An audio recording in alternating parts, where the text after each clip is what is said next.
Bien, queridos jóvenes, bienvenidos una vez más a la segunda parte de nuestra especialidad de primeros auxilios 2.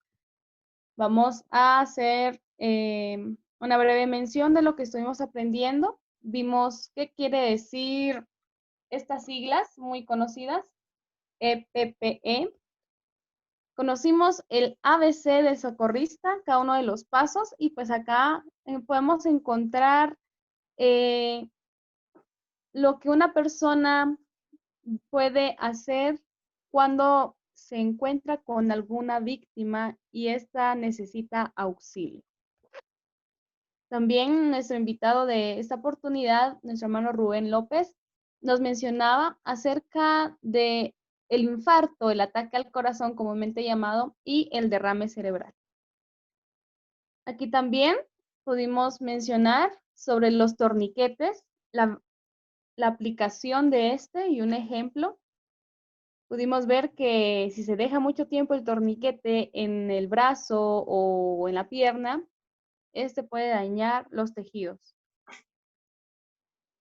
Pudimos aprender también cómo hacer y cómo aplicar un torniquete. Y bueno, en este momento vamos a hablar sobre el pulso. Así que, hermano Rubén, el tiempo es suyo. Gracias, Dina. Bien, jóvenes, para que nosotros podamos ayudar a alguien, ¿verdad? Con lo que es primeros auxilios y en el ámbito del pulso tenemos que saber que no en todas las edades se presenta la misma cantidad de pulsaciones por minuto. Por esto que en esta diapositiva vemos que hay diferentes cifras con respecto a las diferentes edades de las personas. Un ejemplo, un niño recién nacido hasta los 2 años va a tener de 120 a 140 sístoles por minuto o pulsaciones por minuto, que estas pueden subir hasta las 170 o 200 cuando ellos están haciendo sus berrinches o están llorando. Y también pueden bajar durante el sueño hasta los 80 o 90 sístoles por minuto. Ahora, mientras que las personas van creciendo, el pulso va disminuyendo en frecuencia. Un niño de 2 a 6 años, su pulso normal sería de 110 pulsos por minuto. Un otro niño de 6 a 10 años sería de 100 pulsaciones por minuto. Y a partir de los 10 años, los sístoles serían de 90 por minuto. En los adultos un rango normal sería de entre 60 y 85 sístoles por minuto. Por lo regular los hombres cuentan como aproximadamente 66 pulsaciones por minuto y las mujeres 72, pero el rango es amplio, ¿verdad? Dependiendo también si la persona es delgadita o está algo gordita, también va a influir esto, pero lo normal sería entre 60 y 85 latidos por minuto. Entonces, si algún adulto, ustedes a la hora de medirle el pulso, contar el pulso, eh, ven que tiene más de 90 por minuto, entonces estamos hablando de taquicardia. Y si vemos que un adulto tiene menos de 60 pulsaciones por minuto, entonces estamos hablando de bradicardia. Esto les estoy diciendo es en un adulto. Un niño que tenga 190, un niño de 1 año que tenga 190 pulsaciones por minuto mientras está llorando, nosotros vamos a saber que eso es normal, porque ya lo hemos visto en este momento.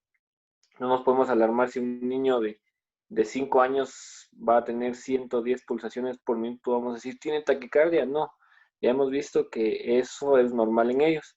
Ahora, si un niño de 5 años ya tiene 140, 150, entonces ahí sí ya estamos hablando de taquicardia en ellos. De igual manera, en cifras más bajas, con respecto a sus edades, estaríamos hablando de bradicardia. Entonces es importante que ustedes puedan aprenderse estos rangos de pulsaciones por minuto para que ustedes a la hora de que atiendan a un niño, un joven, un adulto, van a saber que siempre sus pulsaciones van a ser en diferente medida o diferente rango.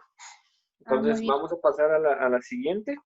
Sí, yo tengo Me gustaría como que mencionar eso, ¿verdad? O sea que cuando se va a a tomar el pulso de una persona ya adulta y este pulso es más de 90 pulsaciones por minuto, no es normal, ¿verdad? Ya vimos que si es más de 90 pulsaciones por minuto o menos de 60, realmente la persona no está bien. Así es, ¿verdad? Así es. Ah, bueno, entonces ahora me surge otra pregunta, Rubén. ¿Cómo yo ¿Sí? poder verificarle el pulso a una persona? ¿En qué zonas del cuerpo puedo ver esto? Ajá. La más común es medirlo en lo que es el pulso radial. El pulso radial se encuentra al nivel de la muñeca, en el lado inferior y lateral inferior del antebrazo. Podemos decirlo cerca del dedo pulgar, cerca por ahí hemos visto que por lo regular es donde se mide el pulso.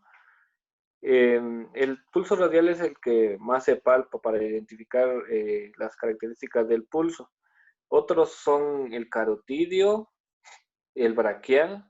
El carotidio es el que quizás ustedes han visto por la televisión, ¿verdad? Algún video que cuando una persona se ha desmayado o está tirada en el suelo, lo primero que hacen es sentir el pulso, ¿verdad? Carotidio, que se encuentra, como su nombre lo indica, sobre la carótida, ya sea derecha o izquierda, sería en la región abajo de la mandíbula, del lado derecho o izquierdo, sobre la arteria. Entonces, para ver si tiene pulso, ¿verdad? Porque la arteria carótida es una de las más grandes del cuerpo, entonces la pulsación es más amplia. Entonces podemos identificar si la persona cuenta con vida.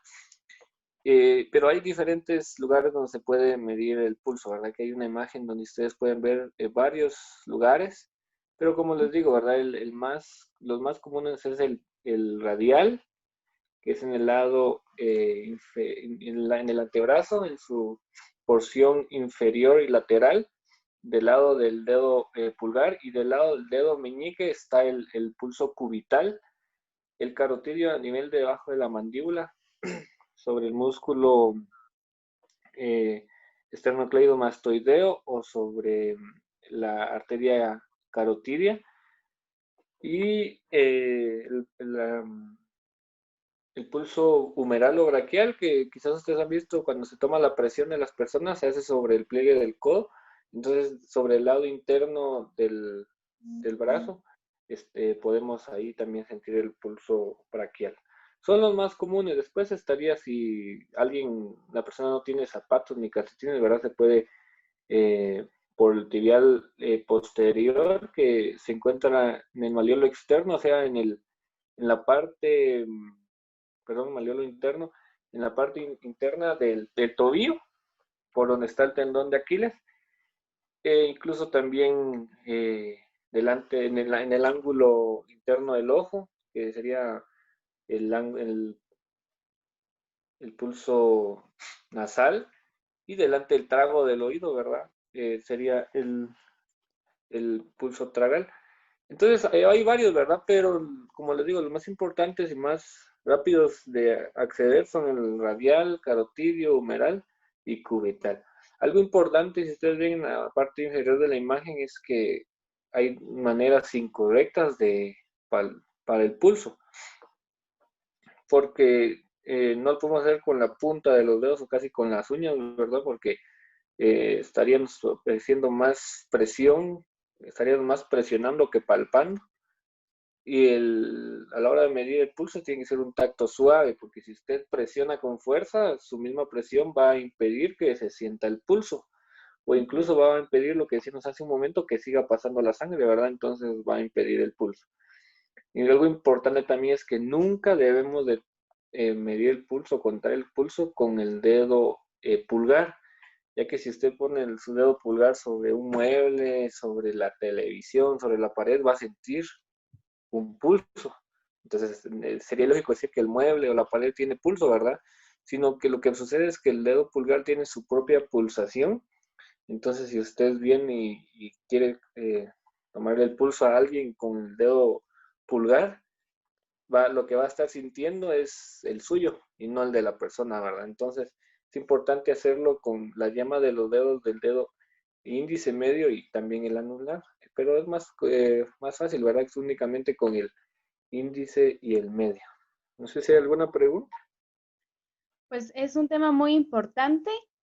Yo no sabía, pues voy a regresar a la imagen anterior, que para mí que podíamos utilizar la palma completa de la mano para poder tomar pulso, pero podemos ver que Dios no solamente ha dejado los dedos para tomar objetos o la utilidad de las manos para llevar cosas, ¿verdad?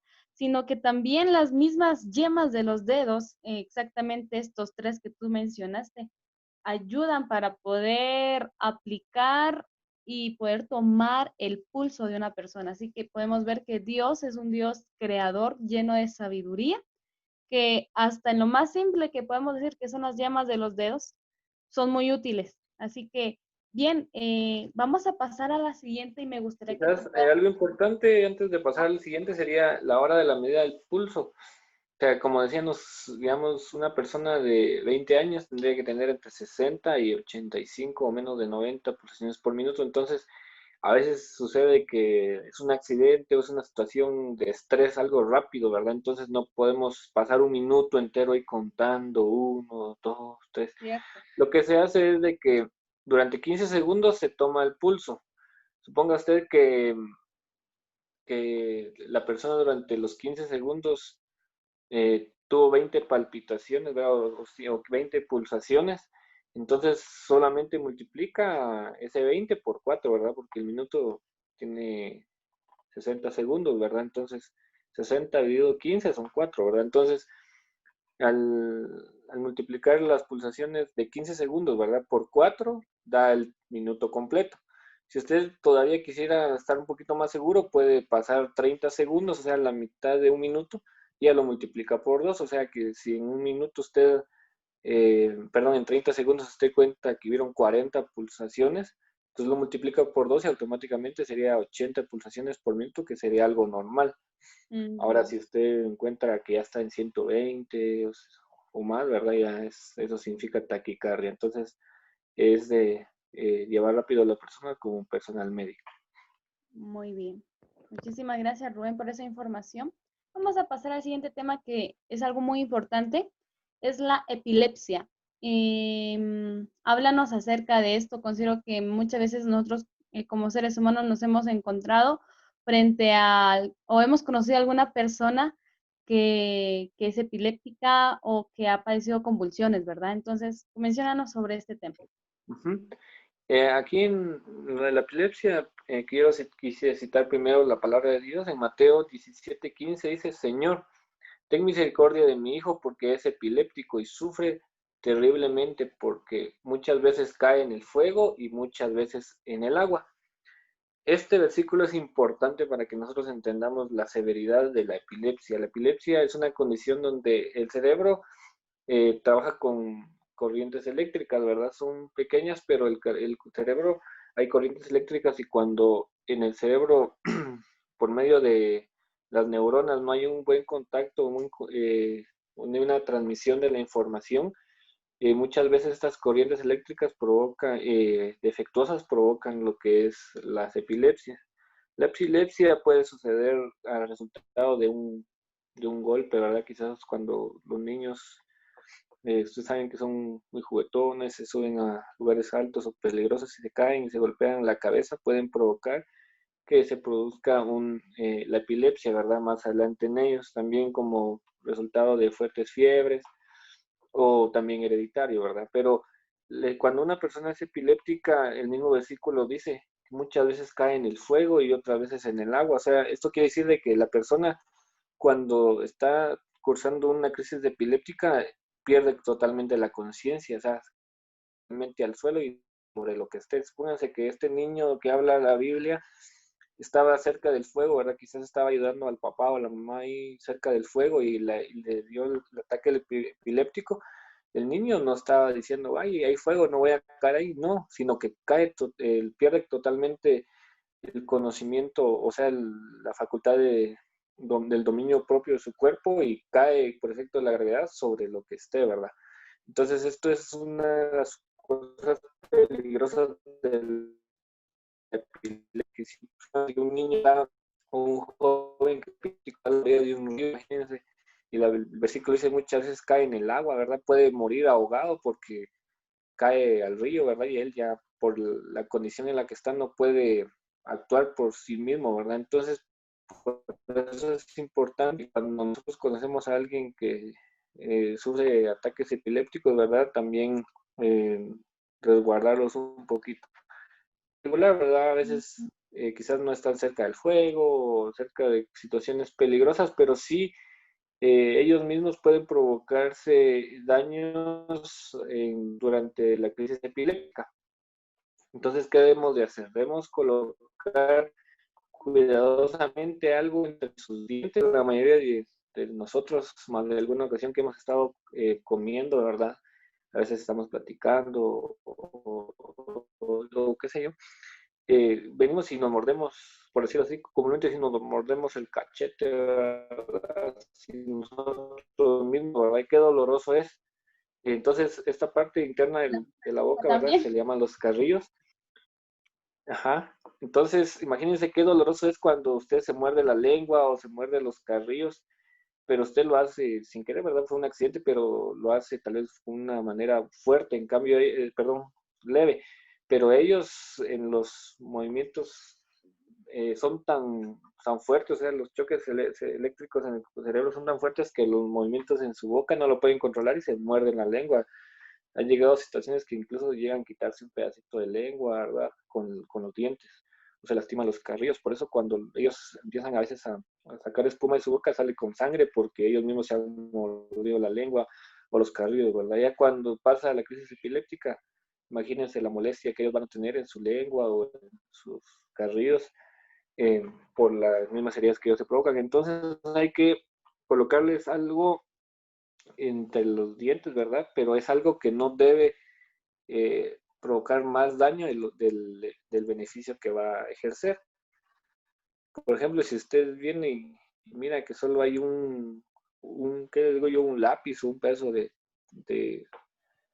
algo sensible que usted se lo mete a la boca y el muchacho en su crisis epiléptica viene, lo muerde y lo quiebra, ahora va a ser más difícil sacarle eso de la garganta que el hecho que se haya mordido la lengua, ¿verdad? Entonces, por eso dice que se debe poner un pañuelo retorcido, o si se va a meter un lápiz o algo así que pueda tender a quebrarse, debe envolverse en tela, ¿verdad? O algo que usted le garantice que no va a provocar más daño que el beneficio que pueda ejercer. Entonces, algo importante también es que no debemos de colocar cosas que pueda producir que los dientes se vayan a afectar. Póngase, usted viene y ve algo duro, ¿verdad? Yo no sé qué pueda tener usted a la mano en ese momento, pero el mucho a morder, ¿verdad? O sea, en su crisis epiléptica venga y por eso se va a quebrar un diente o a astillar las piezas dentales, ¿verdad? Y después debemos de estar conscientes de lo que hacemos, ¿verdad? Y de que el no va a ser un daño mayor al beneficio que queremos hacer. Debemos de siempre colocar debajo de la cabeza una ropa, una almohada, ¿verdad? Para que la persona pueda tener algo levantada su cabeza, cubrir sus brazos y piernas con una manta para evitar que se siga lesionando, ¿verdad? Porque se mueven, entonces se pueden seguir lastimando. Nunca debemos de poner medicamentos en la boca, ¿verdad? Las personas que normalmente tienen epilepsia, ¿verdad? Ellos saben que son epilépticos, ellos llevan un tratamiento, diferentes fármacos existen para tratar las convulsiones. Entonces, supóngase que usted tiene algún conocido que está sufriendo de la crisis epiléptica y dice, traigan su medicina. No, medicina le ayuda, es cierto, pero eso se lo debe tomar todos los días, ¿verdad? Para controlar los impulsos eléctricos de su cerebro. Pero al tomárselo en el instante no le va a evitar que, o no va a cortar o terminar automáticamente la crisis epiléptica, ¿verdad? Entonces, por eso no hay que colocar medicamentos por la boca, porque la mayoría de nosotros quizás en algún momento por estarnos riendo mientras comemos nos hemos querido ahogar, ¿verdad? porque en nuestra garganta está una válvula que se llama epiglotis, que es la que se abre o se cierra cuando hay paso de alimentos.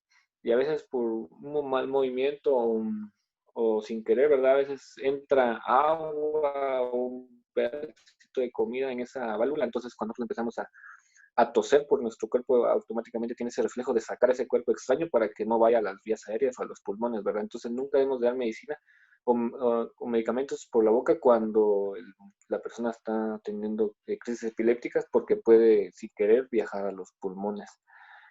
Eh, entonces son cosas importantes.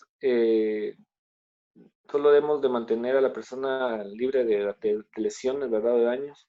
Por ejemplo, si la persona está en un lugar peligroso, no lo tenemos que sostener para evitar que se haga un daño aún mayor, para que cuando la persona regrese a la normalidad, porque las crisis epilépticas pasan, entonces ya nosotros, o sea, ya la persona regresa a su normalidad, regresa a su conciencia, entonces ya la persona se reacciona normalmente y ya puede sentir las repercusiones de las lesiones que se pudo haber causado durante esta crisis. Gracias, Rubén. Es necesario que nosotros sepamos esto porque no sabemos en qué momento podemos estar quizá en el banco, en alguna reunión, y la persona menos pensada puede padecer de epilepsia, y al menos vamos a tener los conocimientos básicos de cómo poderles prestar los primeros auxilios para que esta persona no se lesione, ¿verdad? Vamos a continuar con otro tema importante que es la y también, o también hipotermia. Entonces, dinos la diferencia entre hipotermia, y te dejo el tiempo para que tú nos comentes sobre este tema. Sí, hiper es algo grande, ¿verdad? Hipo algo pequeño, ¿verdad? Entonces, unido a la palabra termia, que significa calor, ¿verdad? Entonces, hipertermia significaría cuando nosotros tenemos fiebre o la temperatura nos sube de lo normal. Hipotermia es cuando nosotros, nuestra temperatura baja más de lo normal. Entonces, primero vamos a ver algunos de los síntomas que podemos pasar cuando tenemos hipotermia. Lo vemos en la imagen, que es confusión.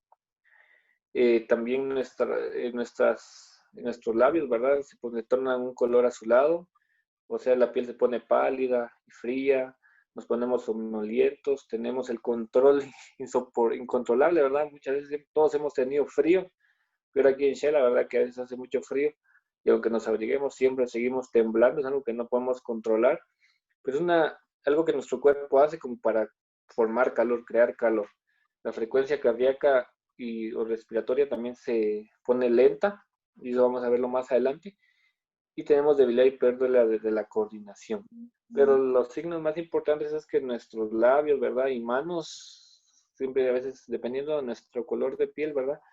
Nuestro tono de piel, pero siempre vamos a ponernos un poco azulados, ¿verdad? O sea, la nariz, los labios, si nuestros labios son rosaditos, se van a poner blancos o se van a poner ya azules, ¿verdad? Un poquito moraditos cuando tenemos hipotermia, igual nuestras manos.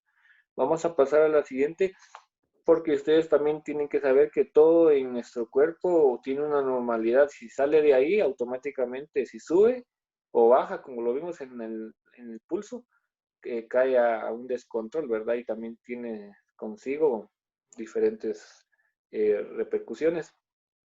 La hipotermia, como les decía, significa que cuando nuestra temperatura rectal es inferior a los 35 grados, entonces podemos hablar que tenemos hipotermia. Hablamos de la temperatura rectal porque en el recto es donde se encuentra la mejor medida de temperatura, ¿verdad? Quizás no es la más cómoda, pero es una de las más confiables. Quizás la más confiable actualmente se dice que es la óptica, o sea, dentro del oído, pero por incomodidad, ¿verdad? A veces se toma la presión en bucal o axilar, pero la más confiable o la más verdadera podría ser la rectal. Por eso cuando una persona tiene hipotermia, se le mide la temperatura y si tiene menos de 35 grados, se habla de hipotermia, pero existen tres niveles. Hipotermia ligera cuando se encuentra entre 28 y 34 grados centígrados.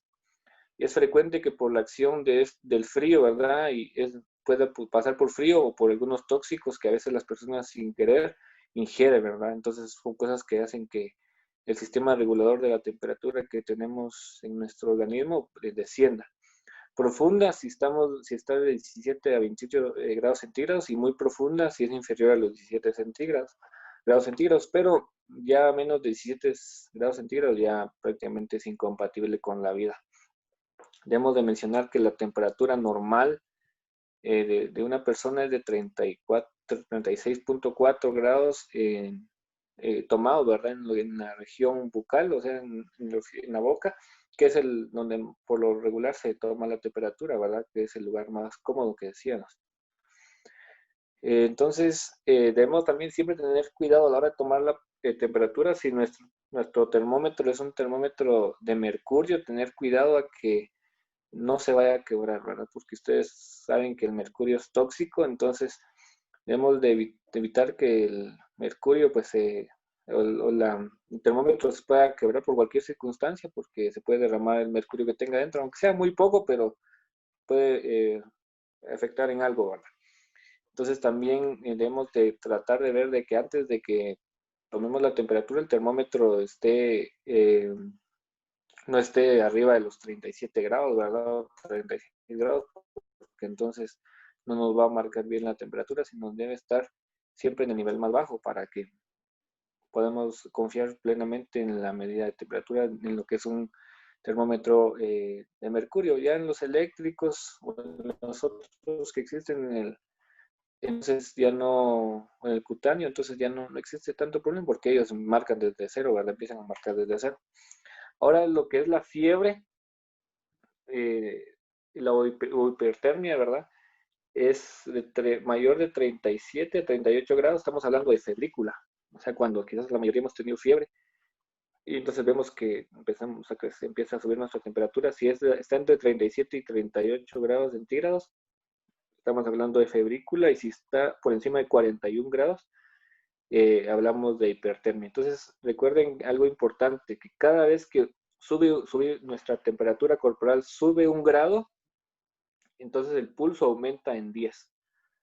O sea, mi temperatura normal es de 36.6, digamos, y subo hasta 38, entonces prácticamente estoy subiendo casi ya 2 grados, ¿verdad? Entonces el pulso también se va a aumentar. O sea, el pulso va a subir, ya no va a estar en 80, sino ya voy a estar como 90 o 100 si, si tengo la temperatura alta. Entonces, en lo que es primeros auxilios, eh, ¿cómo podemos nosotros pasar en un cuadro de hipotermia? Eh, Igual, ¿verdad? Si nuestro pulso también desciende, pero nuestra temperatura también desciende, también el pulso lo va a hacer, como bien hemos dicho hace un momento, ¿verdad? Por eso es importante saber cuáles son los rangos normales de temperatura y de pulso. Entonces, ¿en qué casos puede pasar hipotermia? Nosotros aquí vivimos en Shela, ¿verdad? Entonces, no sé quién, alguno de ustedes vive en otro lugar que sea caliente, pero por lo regular en los lugares fríos, a veces hay personas que por alguna otra situación quedan en la calle y a veces amanecen ya sin vida por las bajas temperaturas que hay aquí. O cuando alguien, por ejemplo, cae en un río o en un lugar donde había agua, ¿verdad? El agua siempre, por lo normal, se encuentra fría, ¿verdad? Cuando está así en una gran cantidad, entonces puede provocar esto hipotermia. Entonces, sea cual sea el origen de la causa de la hipotermia, nosotros debemos de tratar de mantener a la persona siempre caliente, o sea, tratar de subirle su temperatura. Algo que es importante también saber es de que debemos de siempre tomar la temperatura, porque por más frío que haya, nuestro cuerpo va a tratar la manera de mantener siempre esos 36.4 grados, que es la base normal. O sea, aunque haya calor, si usted va a Reu, va a Mazate, o se va hasta Zacapa, ¿verdad? Donde está el mayor calor aquí en Guate, su temperatura va a seguir casi siempre igual, no va a subir hasta 40, 41, no, su cuerpo empieza a sudar, el cuerpo tiene sus mecanismos de cómo mantener o cómo regular la temperatura. Igual si usted está en Shela o está en San Marcos, un lugar frío, su cuerpo, por más que esté en un lugar frío, el cuerpo va a tratar de mantener la temperatura normal. A veces en el frío ustedes han visto que muchos dicen la piel de gallina cuando los pelitos de la piel ahora se empiezan como a parar. Eso es un efecto que es el cuerpo para tratar de mantener el calor. El, también es los temblores que es corporales, ¿verdad? Son cosas, mecanismos que el cuerpo hace para tratar de mantener el calor cuando uno está en un lugar muy frío. Pero cuando ya no se puede, ¿verdad? Cuando pasa una situación alguna cosa que baje nuestra temperatura, entonces debemos de tratar de mantener a las personas calientes. Por ejemplo, si cae en un río y está muy frío, tratar de quitarle esa ropa mojada. Dice que puede ser mejor si es de cortar la ropa, ¿verdad? Para tratar de evitar el roce entre la ropa mojada que también está fría, ¿verdad? Con el cuerpo de la persona y tratar de cubrirlo, ¿verdad? Con mantas calientes. No es indicado, por ejemplo, si usted eh, tiene algo caliente, aplicárselo de un solo sobre el cuerpo de la persona no es recomendable porque en lugar de eso va usted a quemar a la persona, no va solamente a subir la temperatura, sino lo puede quemar. Si usted tiene, supóngase, un agua caliente, darlo por pocos para que la temperatura vaya subiendo, o si no, bolsas de agua caliente, o sea, debajo de las chamarritas, ¿verdad? O con lo que usted lo cubrió, para que el calor de ese recipiente pues se pueda quedar de las chamarras y así calentar el cuerpo de la persona. Es lo que llegan los paramédicos, ¿verdad? Y si es fiebre, la fiebre por lo regular pasa por una infección, ya sea bacteriana o viral, o también por algunos golpes. Entonces, siempre tenemos que tratar de mantener especialmente a los niños con su temperatura normal. Ya una temperatura que sube de 41 grados es muy peligrosa en los niños porque se han surgido casos en que niños llegan hasta 42 grados y esto provoca a veces que los niños queden sordos o incluso ciegos, ¿verdad? Entonces hay que evitar lo más que se pueda que la temperatura siga subiendo. Hay que tratar de mantenerla en, en su nivel normal. Esto se puede hacer con lienzos húmedos, que se pueden colocar ya sea en la frente, un ombligo o abdomen, ¿verdad? O regiones que para tratar de mantener el cuerpo o tratar de bajar la temperatura del cuerpo. Esto para evitar que después haya repercusiones, ¿verdad? Como les digo, en niños es bastante difícil, ¿verdad? Entonces, siempre tenemos que ver que una persona que tiene fiebre siempre va a estar con rubicunda, o sea, coloradita, ¿verdad? Va a estar sudando. Entonces, tenemos que, son cosas que nosotros podemos ver. Incluso los niños pueden llegar a delirar por la fiebre, ¿verdad? O sea, pueden empezar a alucinar, pueden empezar a ver cosas que no existen. Entonces, podemos ver, es un claro indicio de que la persona está pasando por un cuadro febril. Entonces, como les digo, hay que tratar tratar de bajar la temperatura, ya sea si tiene algún medicamento antipirético a la mano o con como les digo, con lienzos húmedos sobre la piel o la frente de la persona que está con fiebre. No sé si hay alguna pregunta. Muchas gracias, Rubén. Vamos a pasar al siguiente tema, aprovechando los minutos que nos quedan. Vamos a hablar sobre los vendajes. Y viene la pregunta ahora, ¿qué son vendajes? Pues los vendajes jóvenes son procedimientos que tienen como objetivo cubrir con una venda una zona lesionada. Esta zona lesionada puede ser lesionada ya sea con heridas o por quemaduras. También los vendajes sirven para sostener una parte del cuerpo. Por ejemplo, alguna fractura, ya sea en el pie o en el brazo. Y pues aquí tenemos ciertos nombres de vendajes o tipos de vendajes. Encontramos el vendaje espiral, el circular, los inversos, los cruzados en 8 y también el vendaje capelina. Todos estos vendajes nos ayudan y tienen una función especial. Ustedes en su momento lo pueden leer detenidamente y vamos a pasar a unos ejemplos acá. Yo, hagamos de cuenta que tengo a un amigo que se acaba de fracturar el brazo y en lo que yo lo encamino a un centro médico para que lo puedan atender, y no quiero que él mueva el brazo mucho porque está fracturado, puedo hacerle un vendaje. De esa forma, ustedes pueden seguir los pasos allí, cruzando alguna, ya sea venda o algún trapo, algún pañuelo. Y como conquistadores siempre tenemos pues nuestro uniforme completo y la pañoleta es útil para esto, no solamente es para adorno, sino que la pañoleta la podemos utilizar en momentos de emergencia como estas. Podemos hacerle ese vendaje rápido para que el brazo no se pueda mover. También a un lado tenemos el vendaje sobre una mano, puede que esté cortado o quemado. Entonces, para evitar que ésta pues, se pueda contaminar con lo que le puede rodear, podemos hacer el siguiente vendaje y podemos ver ahí en 4 pasos muy simples cómo poder hacer vendaje. También en la farmacia podemos encontrar vendajes, vendajes que ellos pueden vender especiales, ¿verdad? Para vendar ya sea los brazos o piernas.